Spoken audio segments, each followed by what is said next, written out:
Welcome to the Spy Collection. My name is Anastasios and today we'll look at this. This Symposium on Teaching Intelligence report from 1993 that was documented and published in this format by CIA's Center for the Study of Intelligence in April of 1994. In summary, on October 1st and 2nd of 1993, CIA held an event for the subject of teaching intelligence at the McLean Hilton Hotel in Tysons Corner, very close to the agency's headquarters. Actually a CIA favorite hotel.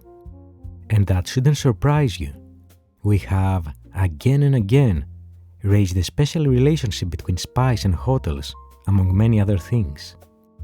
The symposium was led by CIA CSI, which at the time was led by David Grice. CSI is, to this day, responsible for documenting and preserving all the tradecraft, history, and knowledge around the intel domain, so it makes sense that they took the lead on that. And this report here is the outcome of that event. And yes, we've scanned this and have a digital copy available for free in the video's description for all our viewers.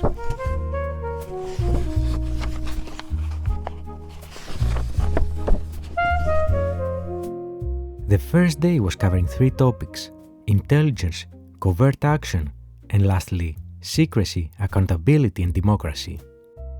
And the second day was lighter, only covering intelligence research and emerging intel issues.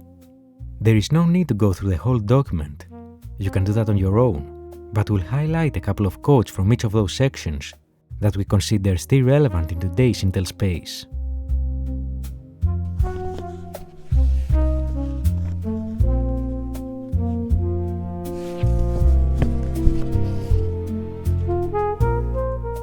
So from the first panel, Intelligence Support to Policymaking, here is an interesting quote and a crucial part of good intel.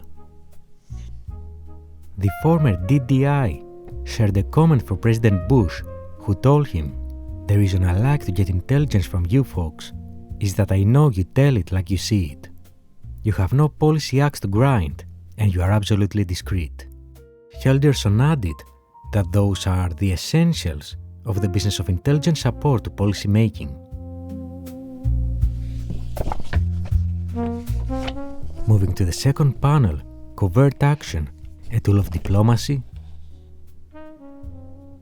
Here we get an idea of how a covert action operation is approved.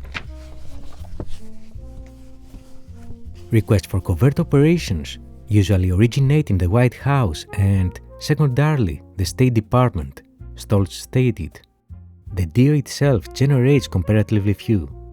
The first criterion for approving an operation is that it must be legal, next that it is consistent with the overt foreign and national security policy of the United States, and is consistent with American values.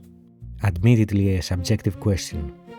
Its cost and whether the operation will make sense to a reasonable American citizen if or when it becomes public are other considerations. Using these criteria, each project is thoroughly scrutinized within the agency, Stoltz continued, beginning with DO's Covert Action Planning Group, an agency-level committee chaired by the Executive Director, which includes all of the Deputy Directors, the General Counsel, and the Director of Congressional Affairs, is the next level of review. If the DCI approves its recommendation to seek further approval, the project is then reviewed at three levels within the executive branch. It is submitted first to an interagency working group at the Assistant Secretary level, and then to the Deputies Committee, comprised of second-ranking officials of the policy agencies and chaired by the President's Deputy National Security Advisor. Final administration approval rests with the National Security Council led by the President. Approved projects go to the Congress, where as many as 8 committees may consider them. The principal committees are the Senate Select Committee on Intelligence and the House Permanent Subcommittee on Intelligence, each of which formally reviews covert action programs quarterly. When all of these congressional hurdles are passed and the necessary money is appropriated, a formal finding sent by the President to the Congress is required to authorize a project to proceed. Panel number 3. Secrecy, accountability, and democracy. Here is an important statement.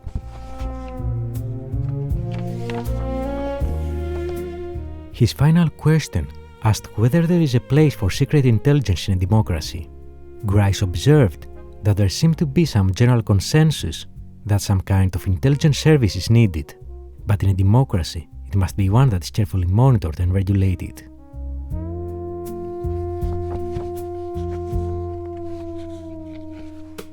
Second day and intelligence research, approaches to analysis.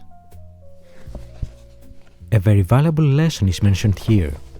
One of the differences between being an intelligence analyst and an academic scholar, Graves pointed out, is that the former must provide answers to policymakers when they need them, because a bad answer on time is better than the perfect answer that arrives the day after they had to make a decision. Lastly, emerging intelligence issues. And here is an interesting quote. As Joseph Nye sees the future, we face an international system that has different levels, something like a three-dimensional chess game. At the top, the military level, the world is unipolar because the United States is now alone as the dominant power. The middle economic layer is tripolar, with 2/3 of the world's economy represented by the United States, Europe and Japan. At the bottom level, the world of transnational relations, you have a broad diffusion of power. What we're going to have to think about in the post-Cold War world is how to relate the games played horizontally on each of these levels with the games that are played vertically between those levels. And of course all of those were from 1993, but it's interesting to see how they reflect in today's intelligence ecosystem. As mentioned, you can study the rest of it on your own with our free scanned copy. Check the video's description. And that said, let us know what you think about this publication, and if you had any idea about CIA, CSI, or such events that take place in hotels all around McLean, occasionally even to this day. Another component of the complex espionage world, where nothing is as it seems.